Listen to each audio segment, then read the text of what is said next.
Today we're going to be discussing simplifying expressions. And just as a reminder, expressions are numbers and symbols that do not have an equal sign. And we're going to be looking at the number of terms. And remember, we're going to be dealing with like several terms here. It could be 2, it could be 3, it could be 4. But a term basically is determined by a plus or minus sign. It's where it's separated.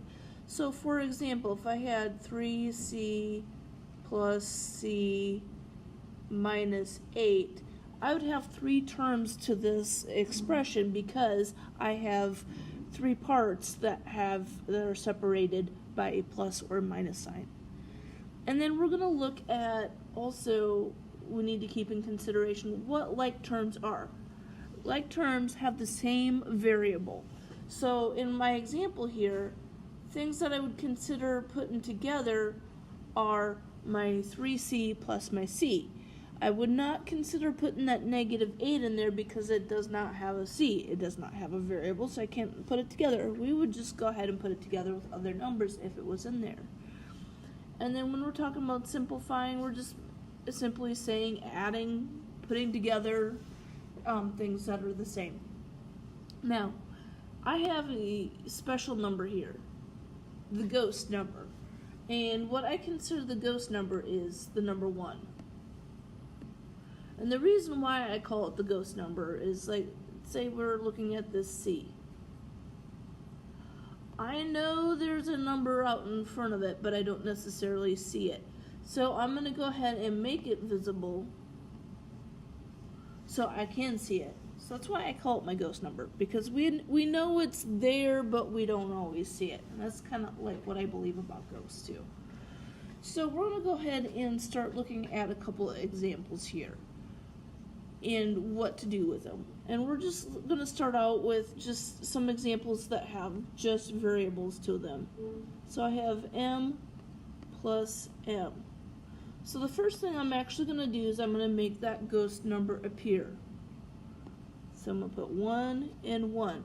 So now all I have to do is add my coefficients. Remember, coefficients is the number in front of the letter together. So 1 plus 1 gives me 2, and I must have that m with it.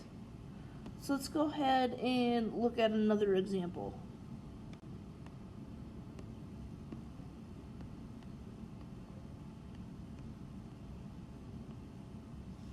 Okay, this time I have 3 terms I see, and I see that 2 of my numbers here have ghost numbers. So I'm going to go ahead and make my ghost number appear. Okay, and then I'm going to go ahead and add the coefficients, all the numbers in front of the letters. So I have 1 plus 2, which is going to give me 4c. Now let's say that we're doing these problems, and let's say we have a number thrown in there with it. So let's do 5p plus 6 plus 8p. Okay, so what I'm going to kind of think about in my mind is I have a letter, which is my p's, and I have my numbers. So any of my p's, I'm going to go ahead and drop them into my box here. Now I'm just going to drop them, and I'm going to drop them with whatever sign they have also. So my 5, I'm going to put 5p in this box.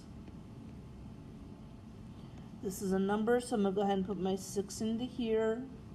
And this is a number, or is a p, so I'm going to go ahead and put it in here.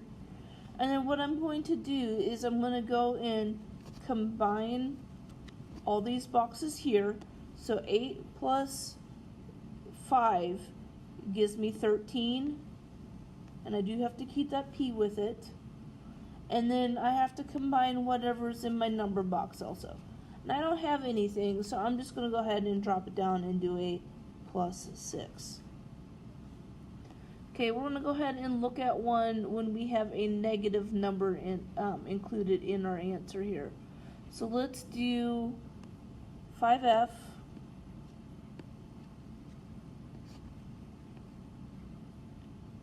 plus negative 3f